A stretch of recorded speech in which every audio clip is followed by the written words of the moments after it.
You know, um, I in my last video, I think I talked about how AI kind of like is good at validating your feelings, especially when you're asking for an opinion. And I really can't blame AI or the people that develop AI to make sure that a good percentage of the time it actually validates or throws your idea back at you.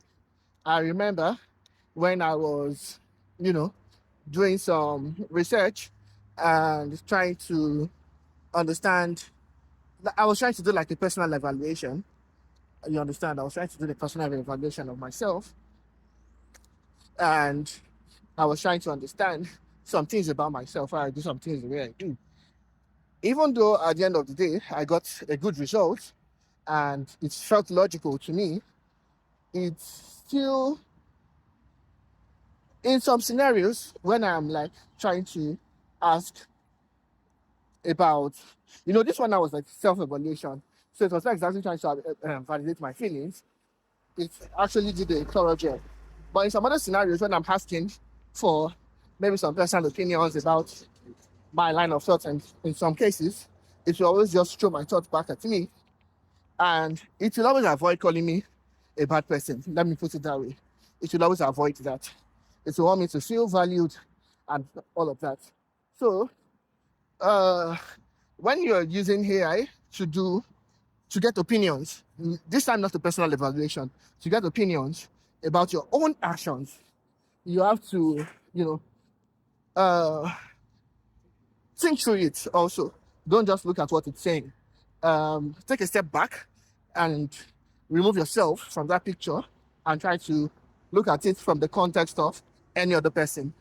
Um, it's really good for helping you understand yourself, for helping you understand um, the way things are being done or not.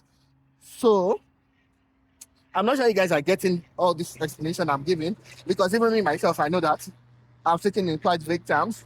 I'm not really hitting the nail on the head, but I believe at least some people will understand what I'm trying to say.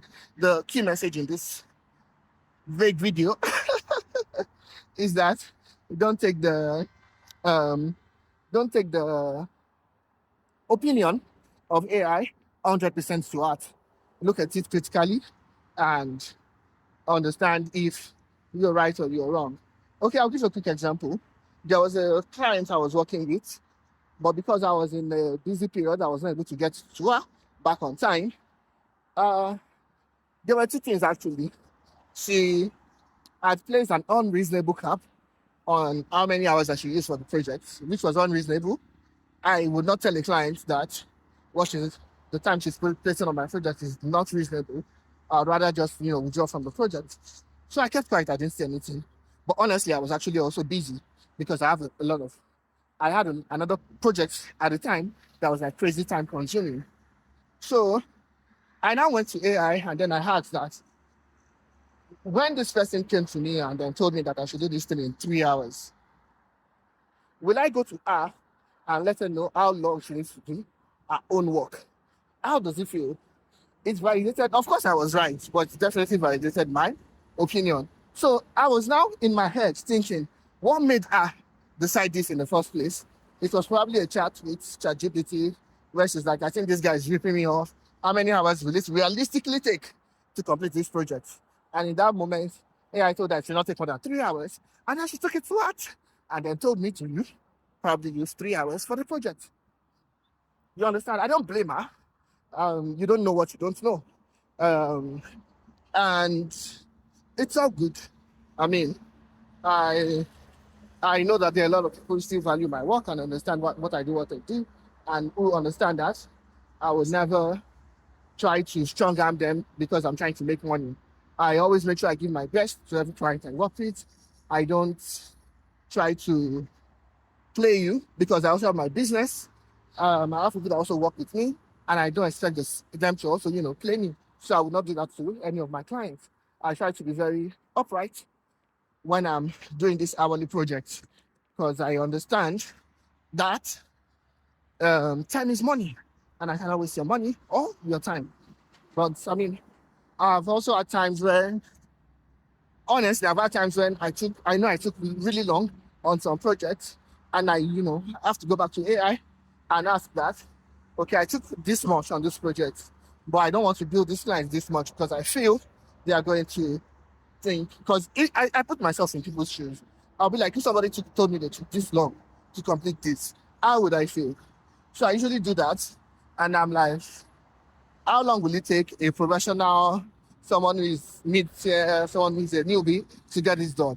Then it will just give me like a range, and then I'll just look at it critically. I know my level is mid, close to professional on most projects that I handle.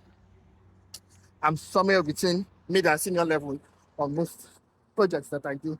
So I then have to just, look at it and be like, okay, what is going to make sure that this person does not keeps valuing me, and then I'll just, take an informed guess, and then just be like, okay, I know I spent this much, but I'm happy to shave 3-4 hours off of the work just to make the client also happy.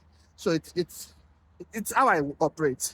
I would rather undercharge you than overcharge you for most of the work that I do. Now, I'm not telling anybody that undercharging is good, but you always have to think about the long term of working with people. You want to work with them for the long term, and you also have to put yourself in their shoes. So yeah, that's that. That's this one. That's this video. I'll see you at the next one.